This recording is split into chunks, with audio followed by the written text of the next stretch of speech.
Movie के starting में हमें एक साइंटिस्ट दिखाया जाता है जो कि एक अजीब से क्रिएचर को अपने बॉडी में डाल रहा होता है।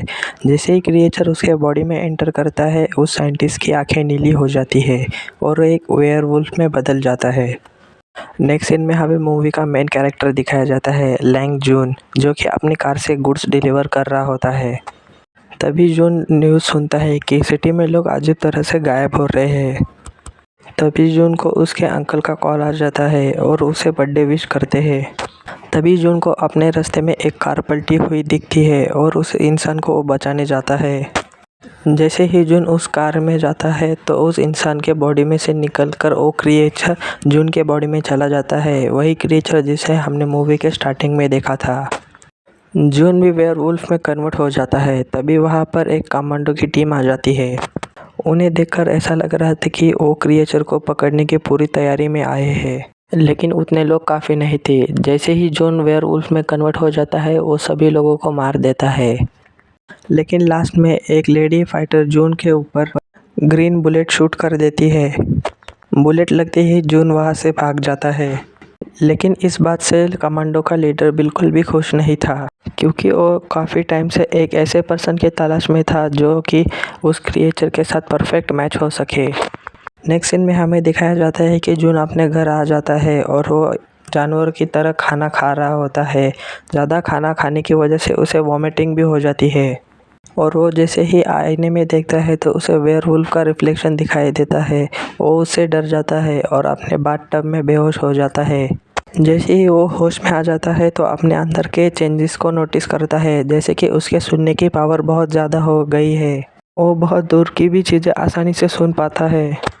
फिर जून एक न्यूज़ देखता है, उसमें कह रहे होते हैं कि 12 साल पहले जो वुल्फ के क्रैचेस मिले थे वो कल रात भी देखे गए हैं।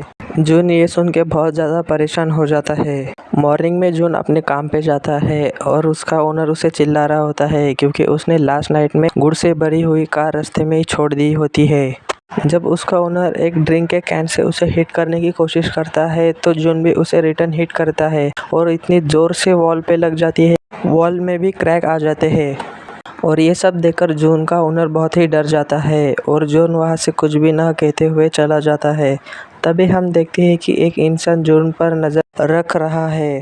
फिर हमें नाइट का सीन दिखाया जाता है जहाँ पर जून एक लड़की का कार एक्सीडेंट होने से बचा देता है। तभी जून को अपने बचपन की याद आ जाती है जहाँ पर दो लड़के उसे छेड़ते थे, लेकिन वो कमज़ोर होने के कारण उस कुछ नहीं कर पाता था। तभी एक लड़की आके उसे बचा लेती है जो कि जून की दोस्त होती है। तभी उसे याद आता है कि उसके दोस्त का बॉक्सिंग मैच है आज, तो वो बॉक्सिंग मैच देखने चला जाता है, जहाँ पर जून देखता है कि उसके फ्रेंड उसके अपोनेंट को आसानी से हरा देती है, लेकिन उसके अपोनेंट उसे जानबूझकर गिरा देती है। तभी जून आकर उसे बचा लेता है। तभी वहाँ पर जिम के ओनर का बेटा आ जाता है और उसे बॉक्सिंग के लिए चैलेंज करता है और जून भी मान जाता है, लेकिन जून एक ही हिट से बेहोश हो जाता है। फिर हमें कमांडर टीम का ओनर दिखाया जाता है जो कि जून पर नज़र रख रहा होता है। और मूवी के स्टार्टिंग में जिस इंसान को हमने देखा था वो और कोई नहीं, जून के फादर थे, और किसी कारण की वजह से जून के फादर की डेथ हो चुकी थी और जून की मदर एक बीमारी से चल बसी थी और जून बचपन से ही अकेला था। और हमें ये भी पता चलता है कि जून एक कंपनी के एक्सपेरिमेंट की आखिरी उम्मीद है, क्योंकि उसके अंदर जो क्रिएचर होता है उसके बॉडी से पूरी तरह से अटैच हो गया था। इसीलिए कमांडर फोर्स का ओनर अपने कमांडो से जून को पकड़ने का कहता है। और दूसरी तरफ जून को जैसे ही होश आ जाता है तो अपने फ्रेंड के घर में होता है और वो उससे कहती है कि मेरे मना करने के बावजूद तुमने वो चैलेंज एक्सेप्ट क्यों किया। वो बता ही रहा होता है कि तभी अपने फ्रेंड के फेस के ऊपर एक बैंडेज को नोटिस करता है जो कि एक सेलुलियन कंपनी की थी और इसी कंपनी के लिए जून के फादर काम किया करते थे, और वो लड़की भी वही लड़की जिसने जून के ऊपर ग्रीन बुलेट से फायर किया होता है। तभी जून के दोस्त जून को बताती है कि उसका ब्रदर एक मिस्टीरियस तरीके से गायब हो चुका है। तभी जून कहता है कि मैंने तुम्हारे भाई को उसी कंपनी में देखा है। तभी उसी कंपनी के लोग जून को पकड़ने आते हैं और जून उन लोगों से बचने के लिए उन्हीं के कार के नीचे छुप जाता है। उन लोगों को ट्रैक करने के लिए जून अपना मोबाइल उनके कार में छुपा देता है और जून की दोस्त उसे पूछती है कि वो लोग यहाँ पर क्यों आए थे। तभी जून कहता है कि वो मुझे पकड़ने आए थे क्योंकि मेरे बॉडी के अंदर एक क्रिएचर है जिस पे वो लोग एक एक्सपेरिमेंट करना चाहते हैं। इसके बारे में ज़्यादा जानने के लिए जॉन अपने अंकल के पास जाता है। जून जैसे ही अपने अंकल के लैब में जाता है तो वो देखता है कि लैब में आग लग चुकी है और वो अपने अंकल को आग से बचा लेता है और उसी कंपनी के बारे में पूछता है, लेकिन उसके अंकल को उस कंपनी के बारे में कुछ भी पता नहीं होता है। जून जैसे ही वापस जा रहा होता है तभी वो नोटिस करता है कि उस पे कोई नज़र रख रहा है, लेकिन इस बार जून उसे पकड़ लेता है और उसे बेहोश करके अपने दोस्त के घर ले जाता है। वो लड़का बताता है कि वो उसका पीछा नहीं करना चाहता था, लेकिन उसे उस सेलुलोज कंपनी के बारे में जानना था, इसलिए वो उसका पीछा कर रहा था। क्योंकि वो लड़का जून को उस कंपनी के बारे में इंफॉर्मेशन देता है। वो बताता है कि वो कंपनी ऑयल के लिए फेमस है, लेकिन इस कंपनी की एक डार्क साइड भी है। वो लोग दूसरी कंट्री से इनलीगल केमिकल वेपन ट्रेड करते हैं और इसी कंपनी में जून के फादर और जून के अंकल काम करते हैं। और वो ये भी बताता है कि जून की फ्रेंड का जो ब्रदर है वो गायब होने से पहले इसने उससे कांटेक्ट किया था। और वो ये भी बताता है कि जितने भी लोग गायब हुए हैं उन लोग गायब होने से पहले उनको एक गेम का ऑप्शन दिया जाता है। जून की दोस्त इस बात से भी एग्री होती है क्योंकि उसका भाई गायब होने से पहले उसे भी एक गेम का ऑफ़र आया था। नेक्स्ट सीन में हमें दिखाया जाता है कि जून उसके इस दोस्त के साथ कहीं पे जा रहा होता है, तभी उसे उस लड़के का कॉल आता है जिसने उसे कंपनी के बारे में इंफॉर्मेशन दी होती है। वो जून को कुछ बता पाता उससे पहले जून के सामने उस कमांडो की पूरी फौज आ जाती है। जून अपनी दोस्त को बचाने के लिए उन लोगों के साथ जाने के लिए एग्री हो जाता है और उस कार में बैठ के चला जाता है, लेकिन जून की फ्रेंड उन कार का पीछा करती है और उन कारों को रोक देती है और कमांडो को हरा देती है क्योंकि वो एक अच्छी बॉक्सर थी। वो कमांडो को हराने के बाद जून को वहाँ से लेके भाग जाती है। फिर वो दोनों जून के अंकल के पास जाते हैं और उनसे उस कंपनी के बारे में पूछते हैं, तो जून के अंकल भी उन्हें सच बता देते हैं।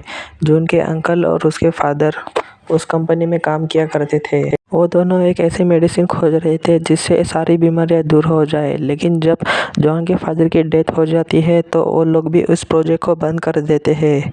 जब जून अपने फादर के डेथ की वजह पूछता है तो उसके अंकल कहते हैं कि जब तुम्हारी मॉम एक बीमारी की वजह से डेथ हो गई थी तो उसके फादर ने सेलुलोज कंपनी के साथ काम करने के लिए मना कर दिया था। लेकिन ये बात सुन के उस कंपनी को गुस्सा आ जाता है और वो तुम्हारे फादर को एक कमरे में बंद कर देते हैं और उस कमरे में आग लगा देते हैं। और ये सब सुनकर जून को गुस्सा आ जाता है, लेकिन उसके अंकल उसे मना कर देते हैं। वो कहते हैं कि उस कंपनी के अगेंस्ट मत जाना क्योंकि वो कंपनी बहुत पावरफुल है। तभी वहाँ पर कंपनी का ओनर अपने कमांडो के साथ आ जाता है और वो कमांडो जून के अंकल को मार देते हैं। अपने अंकल को मरता हुआ देख जून को बहुत गुस्सा आ जाता है और वो एक वेयरवुल्फ में बदल जाता है और उन लोगों से फाइट करने लगता है। फाइट के दरमियान उसे फिर से वही ग्रीन बुलेट लग जाती है, जिसकी वजह से जून वापस नॉर्मल हो जाता है। जैसे ही कमांडो जून को पकड़ने आते हैं तो उसकी दोस्त जून को विंडो से नीचे गिरा देती है ताकि वो लोग उसे ना पकड़ सके। और वहीं पर वो हैकर भी आ जाता है और उसे कुछ करने से मना कर देता है। और वो ये भी बताता है कि जब तक वो लोग तुम्हें नहीं पकड़ लेते तब तक वो तुम्हारी दोस्त को कुछ नहीं करेंगे। जून उस पर ट्रस्ट करता है और उसके साथ चला जाता है। फिर जून वहाँ से चला जाता है और एक समंदर के किनारे जाता है और अपनी पुरानी यादें याद करता है। अपने लॉकेट में वो और उसके लॉकेट में उसका और उसके फादर का फ़ोटो देखता है जिसमें उसने ग्लव्स पहने होते हैं। ये पिक्चर जब वो उस हैकर को दिखाता है फिर वो हैकर उस जगह को पहचान लेता है और वो दोनों वही जगह पे चले जाते हैं। वहाँ जाने के बाद वो एक वेयरवुल्फ के स्क्रैचेस दिखते हैं। तभी जून को एक बॉक्स मिल जाता है और अपने लॉकेट से उसे खोल देता है। उस बॉक्स में जून के फादर का एक टेप होता है जिसमें वो कहते हैं कि मैंने तुम्हारी माँ को बचाने के लिए एक ड्रग्स बनाया था और ख़ुद पे एक्सपेरिमेंट किया था, लेकिन वो सक्सेसफुल होने से पहले ही तुम्हारी माँ की डेथ हो गई। बाद में मैंने ये प्रोजेक्ट बंद कर दिया, लेकिन वो कंपनी उस ड्रग्स को वेपन की तरह यूज़ करने लगे जिससे बहुत सारे लोगों की मौत हो गई थी। इसलिए मैंने सोच लिया कि मैं उस कंपनी के हर इनलीगल काम को रोक दूंगा। फिर हम कंपनी के ओनर को देखते हैं जो कि जॉन्ग की लैब में होता है और उसे तलाश करने पर वहाँ एक ऑब्जेक्ट मिल जाता है। वो जैसे ही उस ऑब्जेक्ट को देखने लगता है तो उसे कोई पीछे से मार देता है। नेक्स्ट सीन में हम देखते हैं कि जून उस कंपनी के एक्सपेरिमेंट लैब में पहुंच जाता है और अपने गैजेट से उस सिक्योरिटी गार्ड को मार देता है। फिर हम जून के फ्रेंड को देखते हैं। उसे साथी के कमरे में उसका भाई दिखाई देता है और वो उसे यकीन दिलाती है कि जून हमें यहाँ से बचा लेगा। फिर जून उस कंपनी के अंदर चला जाता है, लेकिन वहाँ पे बहुत सारे कंपनी के वर्कर वहाँ आ जाते हैं और जून को पकड़ लेते हैं, लेकिन जून अपने वेयरवुल्फ पावर से उन लोगों को हरा देता है। अब उन लोगों को कंपनी के खिलाफ सबूत इकट्ठा करने थे, इसलिए वो दोनों अलग अलग होकर सबूत इकट्ठा करने लगते हैं। जून को अपनी दोस्त मिल जाती है और उसे बचाने के लिए वो की ढूंढने लगता है, लेकिन की ढूंढते समय उसे अंकल जोंग दिखाई देते हैं। फिर अंकल जोंग कहते हैं कि मैंने तुम्हारे ब्लड से वो मेडिसिन बना ली है जो तुम्हारे फादर बनाना चाहते थे। जून खुद समझ पाता उससे पहले अंकल जोंग और उसके फादर का एक वीडियो चालू हो जाता है, जिसमें हम देखते हैं कि अंकल जोंग उस कंपनी के साथ मिलकर वेपन बनाना चाहते थे, लेकिन जून के फादर उसके इसलिए जोंग उन्हें उसी रूम में छोड़ देता है जिस रूम में आग लगी हुई है। ये वीडियो देखने के बाद जून को समझ आता है कि इस कंपनी का मास्टरमाइंड और कोई नहीं बस की जोंग है। तभी वहाँ पर कंपनी के ओनर की असिस्टेंट आ जाती है और वो भी बताती है कि इस कंपनी का मास्टरमाइंड जोंग है। वो ऐसा इसलिए बताती है क्योंकि जोंग ने कंपनी के ओनर को मार दिया होता है। फिर वो जोंग पर फायर करने लगती है, लेकिन उसे कुछ भी नहीं होता क्योंकि उसने जून के ब्लड से बनी हुई मेडिसिन पहले से ही ले ली होती है। फिर जोंग एक वेयरवुल्फ में बदल जाता है और जून भी एक वेयरवुल्फ में बदल जाता है। दोनों में फाइट हो जाती है। उसी दरमियान जून की फ्रेंड, जून का भाई और वो हैकर कंपनी के बाहर आ जाते हैं। जून की फ्रेंड जून को बचाने के लिए जोंग के गले में एक रस्सी बांध देती है, लेकिन उसे कुछ भी नहीं होता, बल्कि वो जून की फ्रेंड को इंजर्ड कर देता है। जून उसे मारने ही वाला होता है, तभी जून रस्सी ऊपर खींच लेता है और हैकर जून के फ्रेंड के पास एक वेपन देता है जिससे वो जून को मार देती है। नेक्स्ट सीन में हम देखते हैं कि जून बुक पढ़ रहा होता है और गायब हुए लोग भी मिल जाते हैं, लेकिन उनके बॉडी पर एक अजीब सा मार्क आ जाता है और जून कंपनी की सच्चाई को भी सामने लाता है। इसी के साथ हमारी मूवी ख़त्म हो जाती है। Thank you for watching.